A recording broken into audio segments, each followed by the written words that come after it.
할렐루야. 오늘도 각자의 삶의 자리에서 이 시간을 기억하여 나온 우리 성도님들을 주님의 이름으로 사랑하고 축복합니다. 앞뒤 옆을 바라보면서 함께 인사를 나눌까요? 사랑하고 축복합니다. 네, 주님의 이름으로 사랑하고 축복합니다.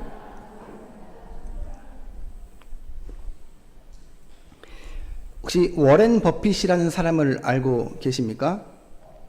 그 오마하의 현인이라고 불리면서 이렇게 세계적으로 굉장히 유명한 주식 투자자인 그가 그 2001년 9월 11일 그 미국 뉴욕의 세계무역센터 그 쌍둥이 빌딩 테러 사건 이후에 굉장히 큰 손실을 입었다고 합니다. 그래서 투자자들이 워렌 버핏에게 그런 걸 물어봤대요. 당신은 이 일이 일어나기 전에 이와 같은 그 9.11 테러를 이야기하는 것이 아니라 이런 9.11 테러와 같은 형태의 사건이 일어날 것을 예상했었습니까? 라는 질문을 했대요. 그래서 워렌 버핏이 2001년 그 연말에 연례 보고서에 이제 그 투자자들에게 보내는 편지에 이렇게 대답했다고 합니다. 여러분이 9월 11일 이전에 이런 일들을 인식하고 있었냐고 묻는다면 나는 이렇게 대답하겠다. 나는 슬프게도 이런 가능성을 인지하고 있었으나 이를 행동으로 옮기지 못하였다. 나는 노아의 법칙을 위반했다. 비를 예측하는 것은 중요하지 않다. 방주를 만드는 것이 중요하다. 그래서 워렌 버핏이 9.11 테러 이후에 그 76%, 그러니까 이전 해에 비해서 그 수익률이 76%가 감소가 됐대요. 그러니까 투자자들이 사회의 문제들을 다 훑어볼 텐데 당신은 이런 위험한 일이 일어날 것을 예상 못했습니까? 라고 했을 때 워렌 버핏은 예상했었다라는 거예요. 그런데 나는 예상을 했지 비를 피할 생각을 하지 못했다라는 거예요. 그래서 이 법칙이 노아의 법칙이라고 워렌 버핏은 이야기했다라고 합니다. 큰 일이 일어나면 피할 곳을 만드는. 그래서 워렌 버핏의 이야기를 들어보면 이제 그런 법칙 중간중간에 성경 인물들을 끼워 넣는 걸 볼 수 있어요. 그래서 이 사람이 또 미국이라는 나라 자체가 기독교 국가이다 보니까 이제 그런 것들에 대한 성경 인물들에 대해서 예를 들었을 때에 금방금방 흡수하는 게 있어서 이제 그런 걸로 여겨지는데, 그래서 결론은 뭐냐면 투자해라. 맞는 금고를 만들어라. 노후를 대비해라. 보험을 들어라. 이러면서 이제 노아의 법칙이라는 말을 만들어서 자신의 육신의 미래를 잘 준비해야 한다는 겁니다. 제가 여쭤보겠습니다. 잘 투자하고 계십니까? 세상의 관점에서도 노아의 방주는 이렇게 사용된다라는 거예요. 그래서 되게 놀라웠습니다. 아, 이렇게 이 단어를 쓸 수 있구나라는 것이 놀라웠는데, 그러면 예수 그리스도의 재림을 믿는 우리에게 다시 한번 물어보겠습니다. 예수님은 재림하시죠?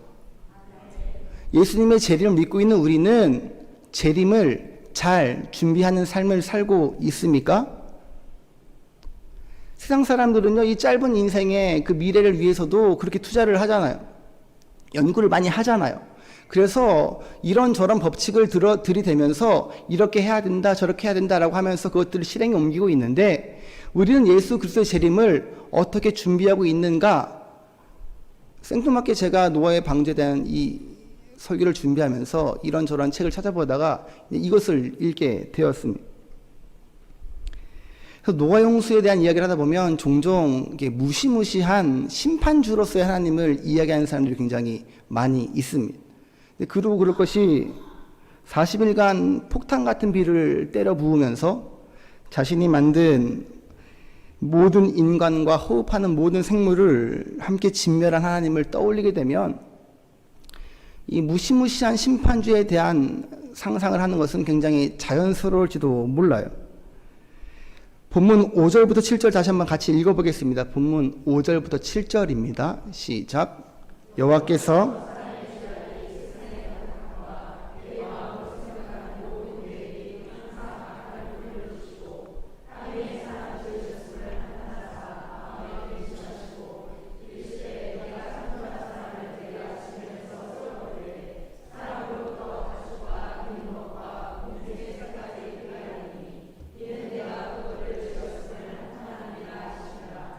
아멘. 많은 사람들이 이제 이 부분을 기억합니다. 그리고 믿지 않는 사람들도 하나님이 이렇게 심판하겠다라고 했다는 것을 알고 있어요. 그런데 하나님이 이 홍수의 사건이 끝난 다음에 하신 말씀은 이 본문 말씀만큼은 기억하지 못하는 것 같아요. 창세기 8장 21절 하반절을 함께 같이 읽어보겠습니다. 시작. 내가 다시는 사람으로 말미암아 땅을 저주하지 아니하리니 이는 사람의 마음이 계획하는 바가 어려서부터 악함이라.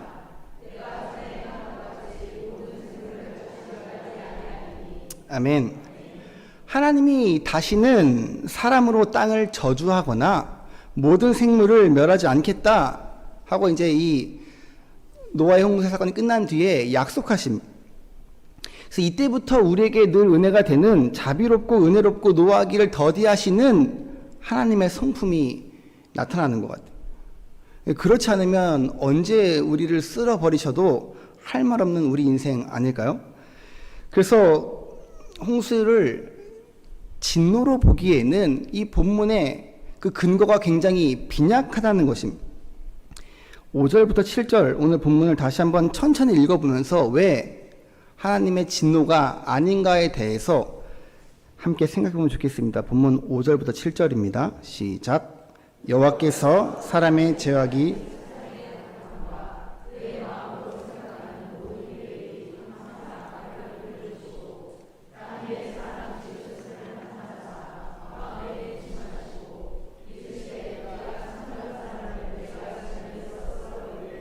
사람으로부터 가축과 기는 것과 공중의 새까지 그리하리니 이는 내가 그것들을 지었음을 한탄함이니라 하시니라.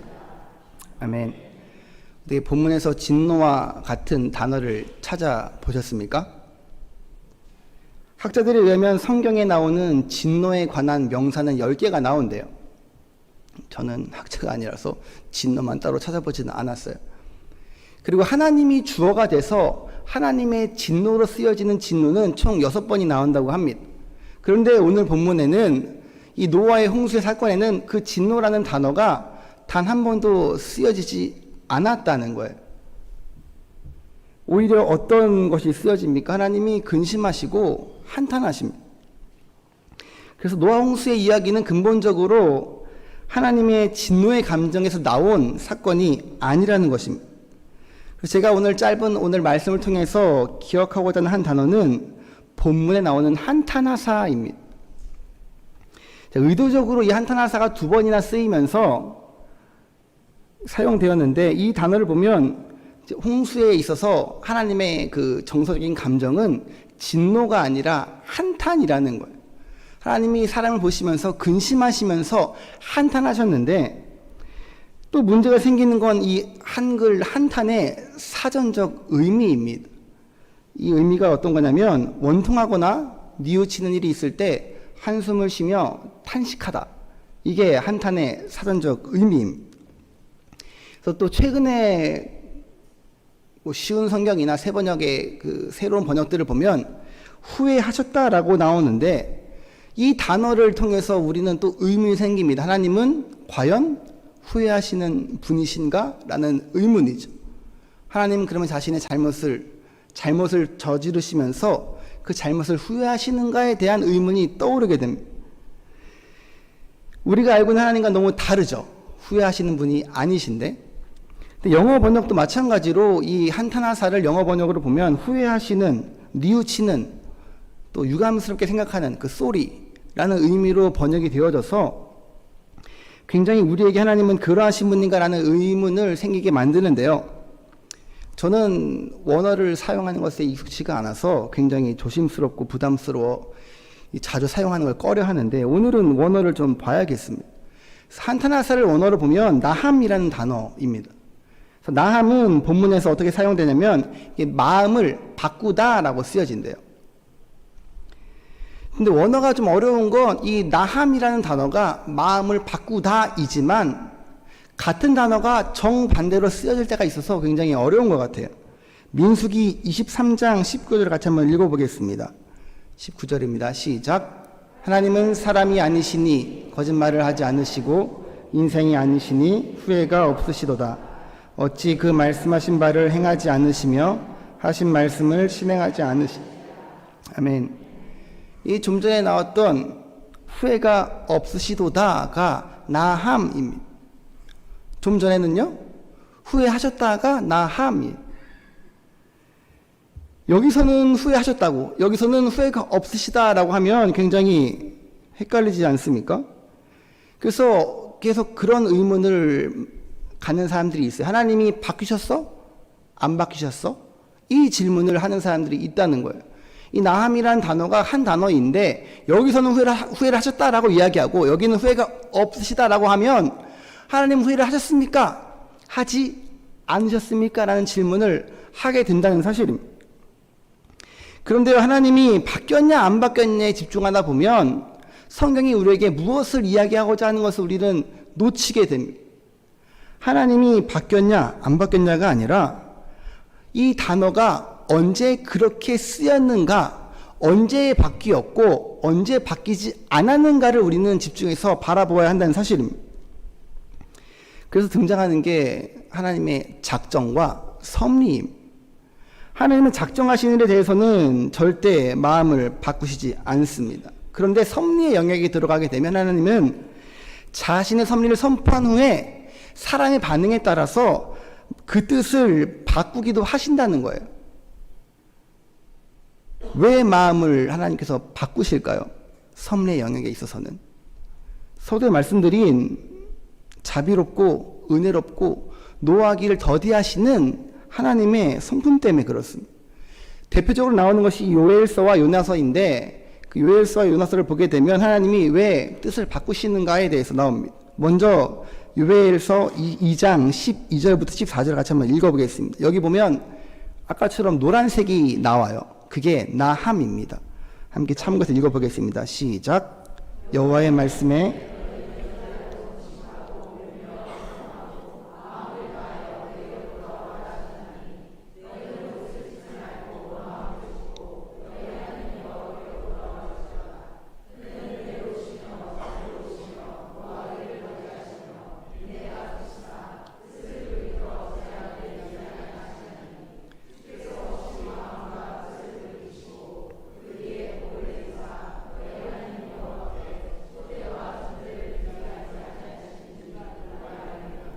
아멘.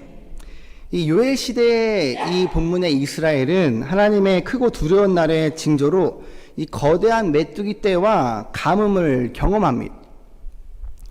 그런데 이제 하나님은 모든 백성에게 회개를 요청하고 계신 거예요. 지금은 재앙을 내렸지만 너희가 돌아와서 나에게 회개하면 뉘우치면 뜻을 돌이키겠다라는 것입니다. 이게 하나님의 섭리예요. 하나님은 뜻을 바꾸기도 하시는 분이십니다. 요나서 3장 9절부터 10절도 한번 같이 읽어보겠습니다. 시작. 하나님이 뜻을 돌이키시고 그 진노를 그치사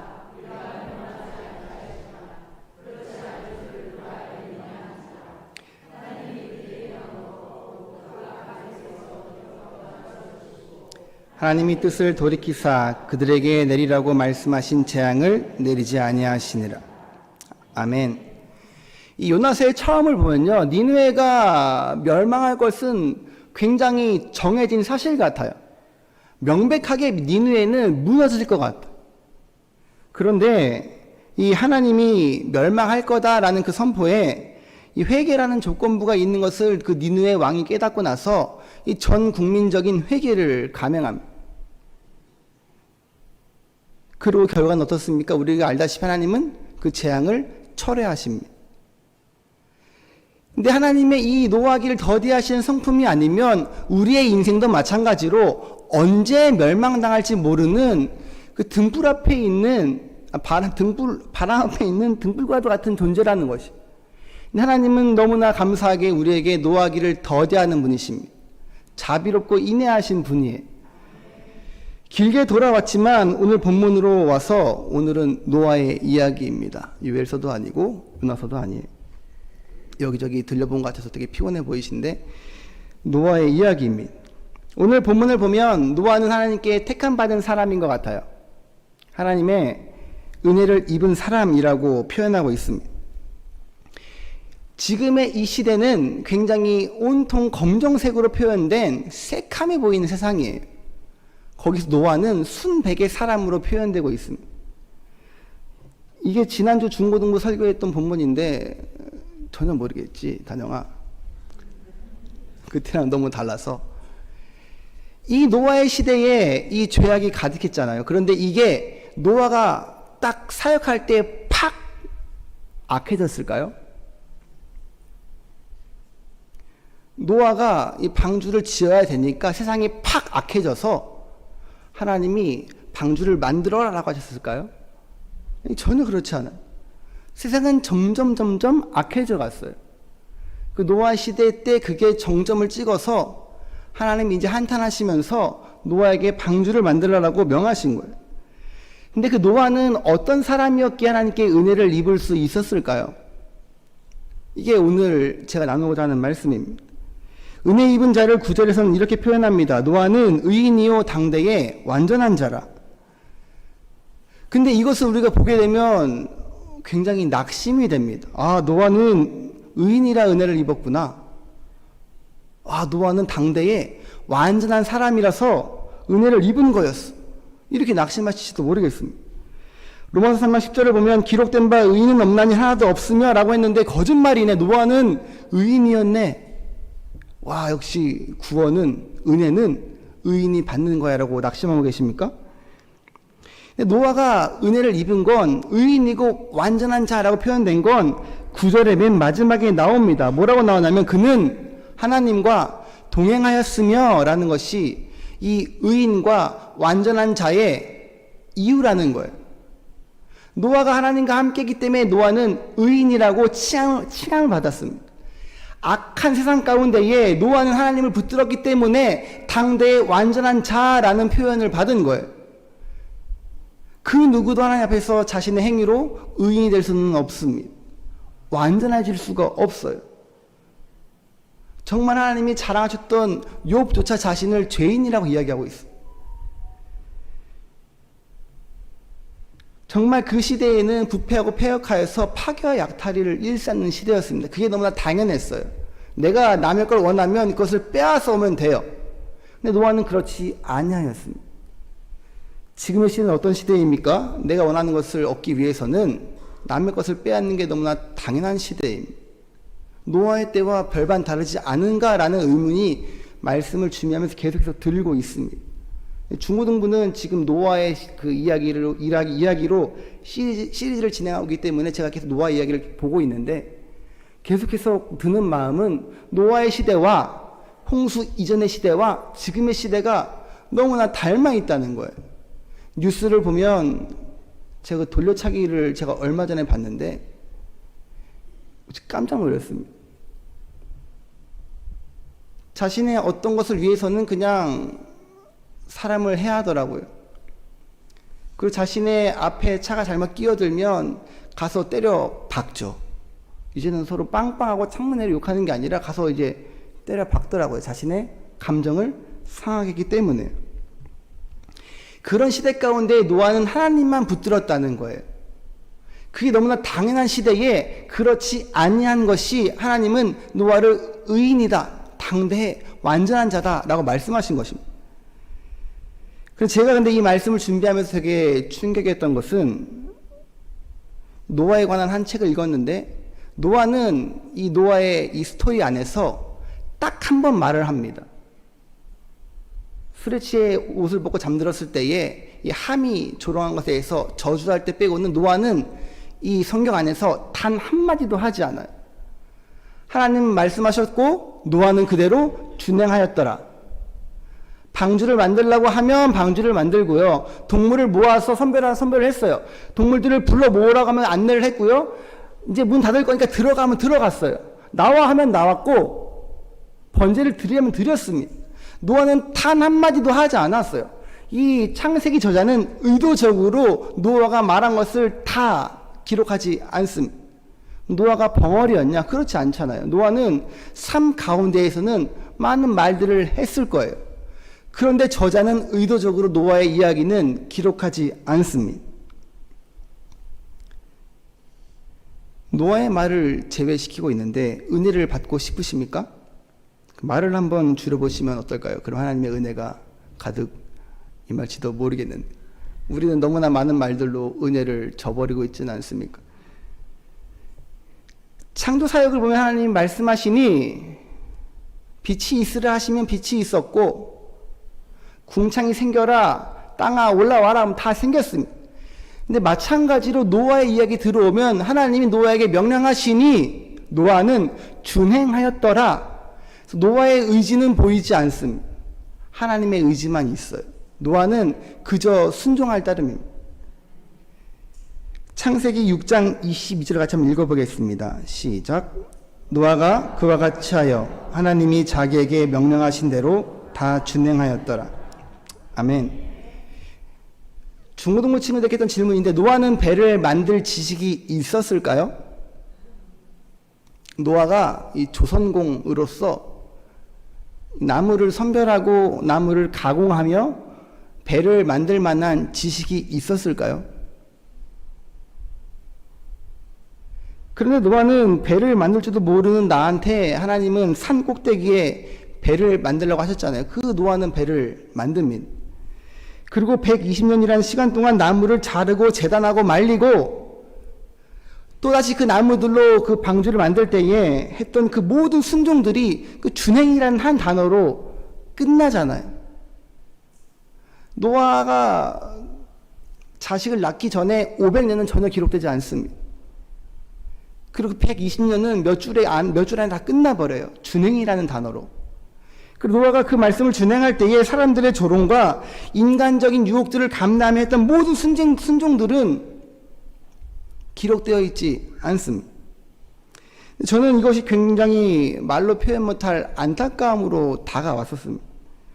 저의 인간적인 마음과 욕심인데 그 모든 것들이 준행이라는 단어로 끝나는 게 굉장히 저는 제 인간적인 욕심으로 마음이 말 못할 감정이 생겼었어요.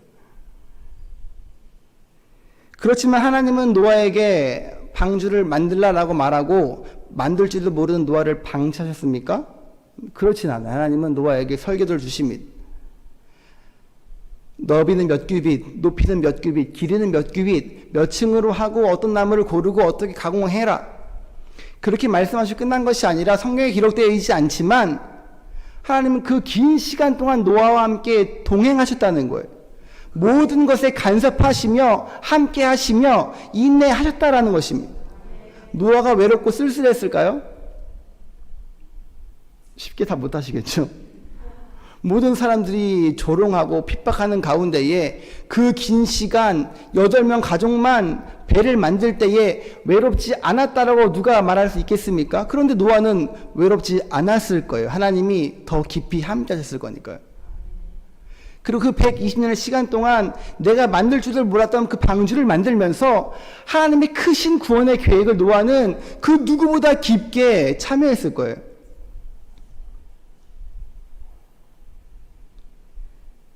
그 하나님이 우리와 함께 하심을 고백하는 저와 여러분 되기를 이 시간 축복합니다.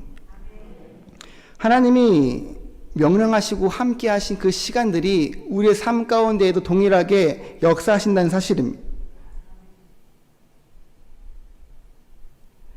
제가 아이에게 무엇인가를 시킬 때가 있는데요. 늘 뒤에서 쳐다보게 되더라고요. 잘하나 못하나. 잘 못할 때가 훨씬 많죠.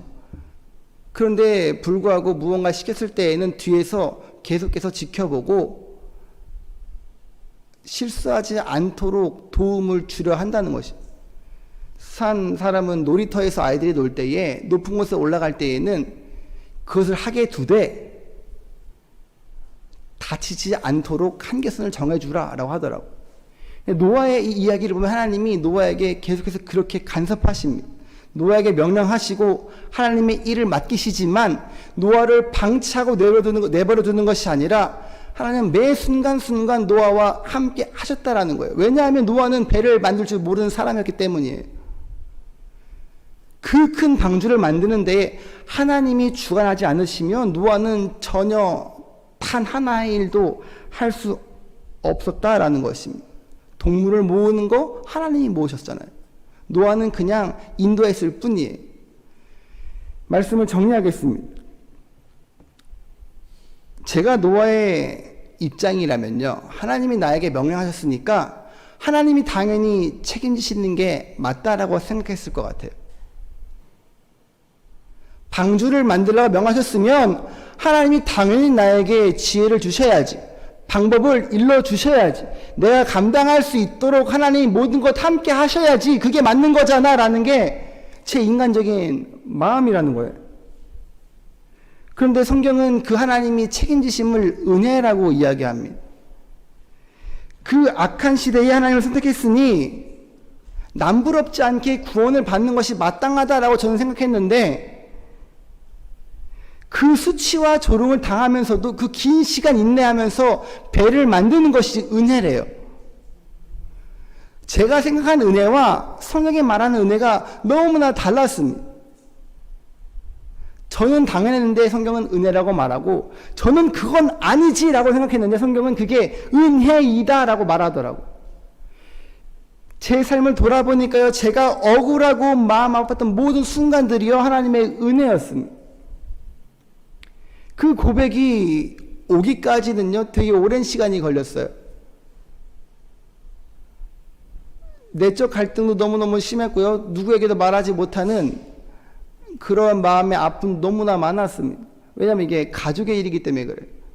그런데 그것들이 시간이 지나다 보니까, 아, 이게 하나님의 은혜였구나, 내가 그렇게 고생했다고 생각한 것들이 하나님이 나를 이렇게 쓰시려고 나를 그렇게 만드셨구나 라는 것을 깨닫게 되었다는 사실입니다. 당연하게 느꼈던 것들이 계십니까? 하나님의 은혜임을 고백하는 이 시간이 되기를 주님의 이름으로 축복합니다.